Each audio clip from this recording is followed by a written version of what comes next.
Hi, everybody. I haven't been here in a while. Things have been crazy around here. Just lots of stuff happening that I had to take care of. But Easter is coming, and most of my family is going to come around. So that's kind of fun. I'm going to make dinner. And I've decided I have a patio, and I've decided I'm going to enlarge it so that it matches the canopy that I put up every year. So I'm really excited to do that. So, but I did want to talk to you about, first of all, I'm still getting used to this whole live thing. And I do have this chat thing so that you can chat with me while we do this. But since I'm so sporadic about coming on here, that's gotten to be a little bit tough. And so what I'm going to do is from now on, I'm going to come on Wednesday at 2 o'clock. So that if you do want to say something, if you do want to share a story with me, if you do want to communicate with me about a problem, or because believe me, I've been through most of it. and and the part that I want to talk to you about today is how the memories came back to me of my childhood sexual abuse. And I want to tell you, they were given to me by what I term my guides and my gods. Now, whatever you do or however you believe or wherever you think this kind of information comes from, that's okay. But one of the things that I gauge how I get information is if it has never ever occurred to me. And I do get random information, psychic information about people and about things. If it has never occurred to me, then it's coming from outside of me. Now, if it's occurred to me, then it could be, just a logical progression. And I know that there are people who have transcended into another dimension from this lifetime uh, because of uh, more than one experience that I've had. But I'll just give you the one that is the most poignant, I think. A number of years ago, and it was quite a long time ago now, I was getting my eyes tested on a Saturday morning. Now, the guy who tested my eyes had tested my eyes once a year. So I've seen the guy once a year at this point in time for about 3 years. But I really, how much do you know about your eye doctor?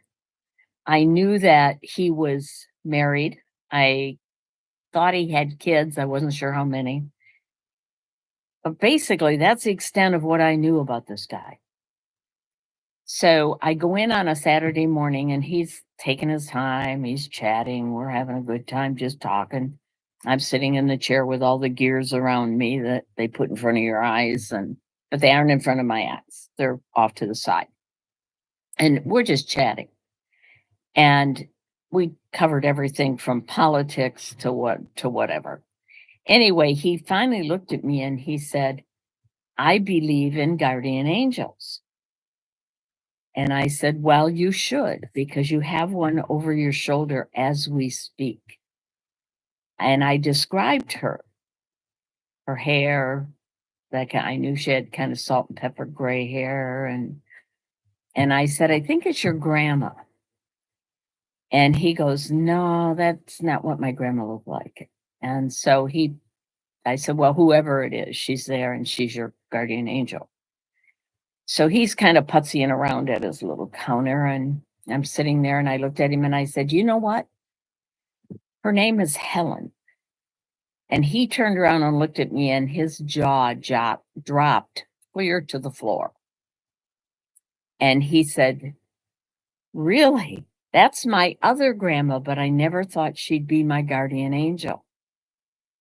And I said, "Well, she is, and she's got a really good sense of humor, and she's really getting a kick out of this." And he goes, "Oh my God, that's what everybody always said about her." Now I got to tell you guys, if she wasn't there, how would I have known her, what she looked like, her name, and her major personality trait, the sense of humor? Also, if you go back and read Jonathan Livingston's Seagull, which was quite a bestseller at the time, Richard Bach, the author, said that that book was given to him. And that, in fact, is what happened with my memories. Once I started questioning and actually trying to get the memories, which I did for quite a long time. And then finally, I just thought, I know as much as I want to know. So I'm not going to go after them anymore. Now, that doesn't mean they don't come back. They do. They still come back. But it isn't that I'm actively seeking them, which I was in the beginning. But I could sit down and go to a meditative level, and I could access the memories and access the information that would allow me to know. And at the same time, again, there was a family member who knew, because when my mother got ill, she had lung cancer, and it took her 3.5 years to pass it, for the disease to progress to the point where it took her.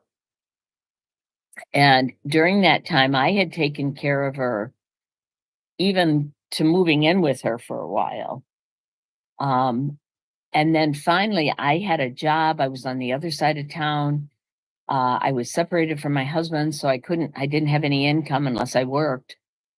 And mom had gotten to the point where she needed 24/7 care, and I just couldn't do it anymore. And my brother and sister-in-law lived in a duplex with her. She lived in one side, the front, they lived in the back. So when the last 6 months of her life happened, the sister-in-law more or less moved in with her and took care of her. And in the meantime, she decided to save my mother's soul by having her accept Jesus. And in the process of that whole thing, my mother confessed all to her. Now, I'm grateful that she did, because she actually substantiated the memories that I had, because my mother knew most of what was going on. She knew it and I didn't. And when I think back of the different times that I would say things to her, like, this happened and I don't quite get it.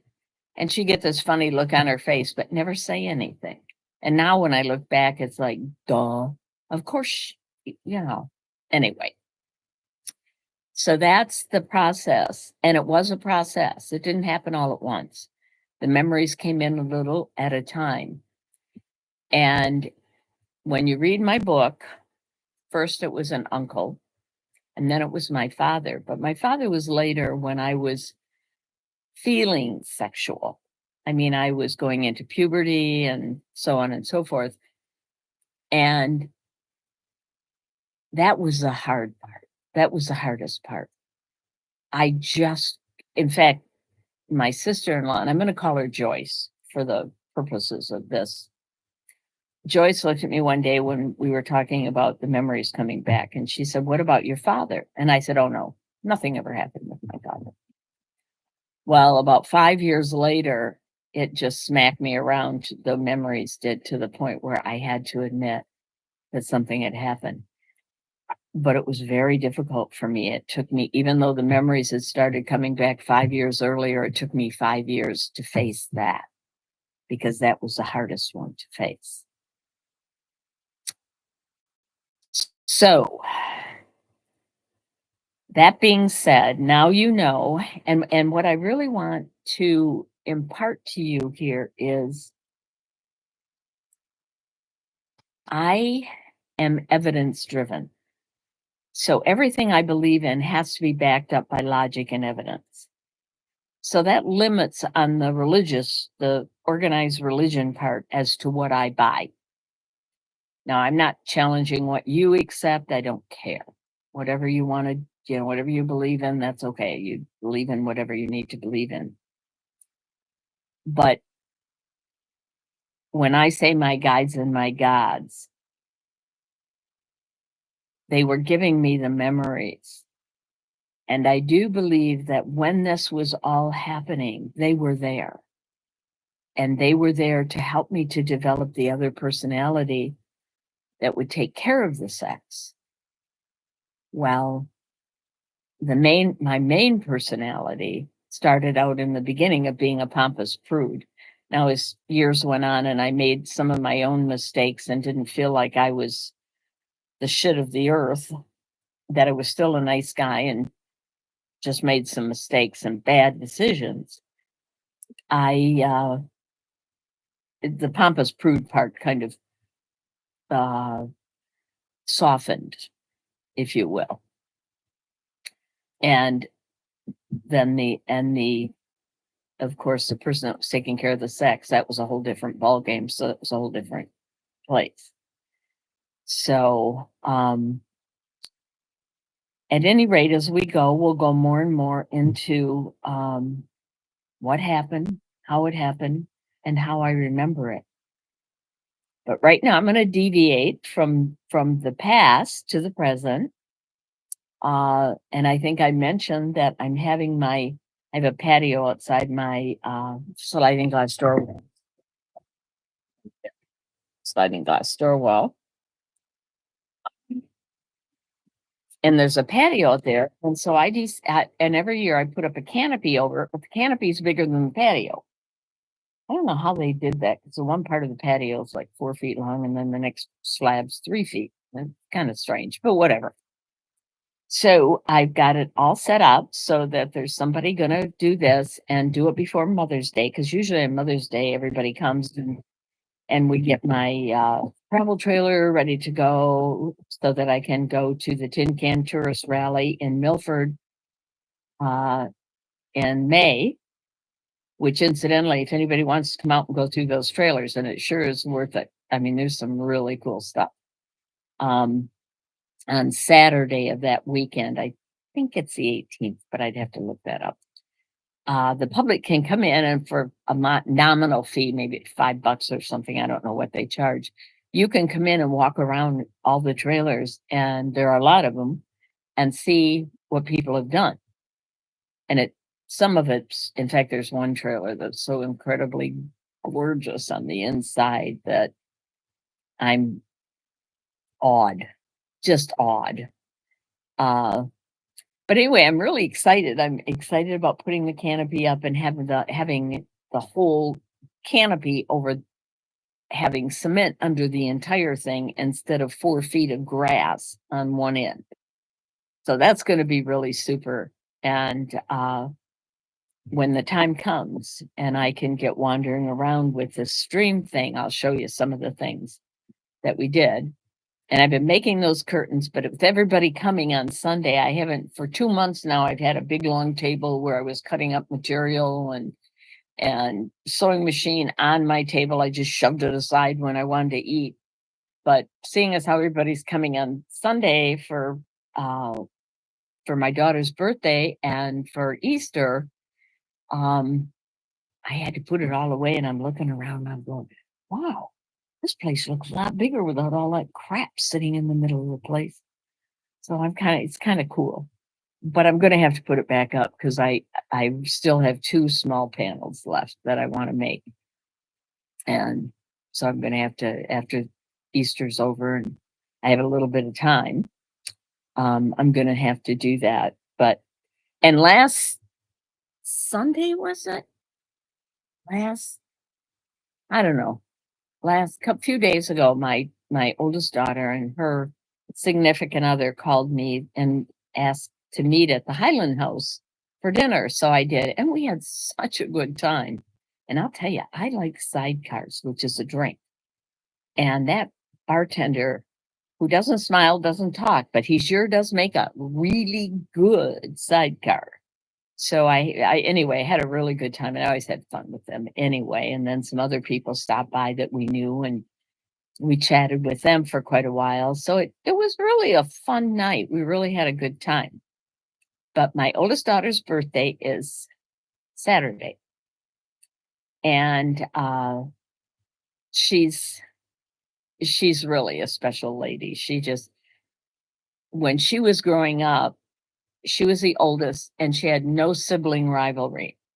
Every time a new baby was born, her brother and then her sister, it was like, oh goody, somebody else to play with. So she's really, but all my kids in one way or another, the three of them are extraordinary. And my youngest daughter is a doctor of pharmacy. So she works at a hospital. And my son was gay and he passed away of brain cancer, but his partner is my best friend. He's just a super, super duper guy. And so it's my son's name was Todd. And I said, Todd left me John, which was a gift. So, but it's tough to lose one child, your own child, because you just don't ever think that that's how that's going to go. In fact, when I heard he had a brain tumor, and because of 2 years of chemo and radiation, he he managed to stretch his life out for 10 more years, but it was a downhill kind of situation until finally he got another tumor and they went in with chemo and radiation and they weren't able to do anything. So uh, that he went for a while and then he passed. Uh, he was 1 week shy of 52. So, but I was there at the end. But I don't want to talk about that anymore. So let's go back to happier things. Luckily, I still have my two girls and they're great. And in fact, where I live is in the lower level of my daughter's house. And I've got this really cute apartment down here. I've got a kitchen, a bedroom, a bathroom. I mean, it's really cozy and nice and as much as I love my daughter, it would be tough to live with her, right with her. But where I have my own space, we can ignore each other when we just don't feel like being around other people. So, but it's worked out well. We get along really well. We go play trivia together with other people and things like that. So, for somebody as old as I am incredibly lucky because I'm still involved with my family and with my grandkids, and I still feel needed. I still feel wanted. And so many older people don't have that. And I got to tell you something about these glasses. The ones I really like, I scratch the lens right down the middle. I don't even know how I did it, but I'm thinking, man, however I did it, it's a good thing I had glasses on. But anyway, took them in and said, replace this lens. And they said, oh, we can't do that because your prescription's old. So you got to have a new prescription. I'm like, another doctor's appointment. So, but I made it. I made it. I haven't gotten it done yet. I made a doctor's appointment and I'm going to go in and get that done. And I don't know what's happened this year, but I sure am doing an awful lot of doctoring and I've never done that before. So it's annoying. But I'm so grateful. And I just lost a cousin who was a professor at Eastern, very dynamic lady. Uh, and she's the only one left who shared my childhood. It's kind of a funny feeling to know that there isn't anybody who remembers our vacations at grandma's and the things, the relatives that are all long gone that we shared, we knew. So but it is what it is. But she was 2 years older, so she just passed away and basically of natural causes. She had some osteoporosis and she fell a lot. And every time she fell, it was serious. And this time it was too serious. She just didn't have the wherewithal to spring back. So, anyway, we have got to, I really want to impart to you as we're going through this and going through what happened to me and how the mind protects you and how the memories came back. The one thing I really want you to know is you're never, never, never alone. I am psychic. You are never alone. And many times when I do readings, I can actually pick up on the name of your guardian angel. Uh, Almost always it's someone you know who, after they have transcended, that's part of their karma to help you. And the more aware you are of their presence, the more you can utilize their help. So I'm hoping that before we're done, you kind of become really aware of that and really start getting in touch with that part, because it's interesting and it's fun, and you are never alone. Never. There's always someone there who cares. And even though they can't, like, reverse the Holocaust, they can help you day by day to some degree. I mean, obviously, they don't change the biggies, because if they did, the Holocaust wouldn't have happened. And I don't have those kind of answers. I don't know why. I don't know. I don't know how the setup goes so that that could happen. But it did, and it is set up so it could. So again, I'm evidence driven, and the evidence I've had is that I have entities around me who help me, to tune in to what I need to tune into, to remember what I need to remember, and sometimes just to make me feel good. And one of the things I've found is that if you're upset, sit down, turn everything off, dim lighting, and force yourself to sit there for at least an hour. And as you do, and this happened to me one time years ago. I had just gotten in a big, big fight with my husband. And I went to a Buddhist temple. And I went in and I was just churning. I was so angry and so hurt. And, what am I going to do? And that kind of thing. And they set me on this lotus pillow, which was actually quite comfortable. And the lights were dim, and there were other people also sitting in exactly the same way. And I sat there, and after a while, and it took a while because I was really churning. I was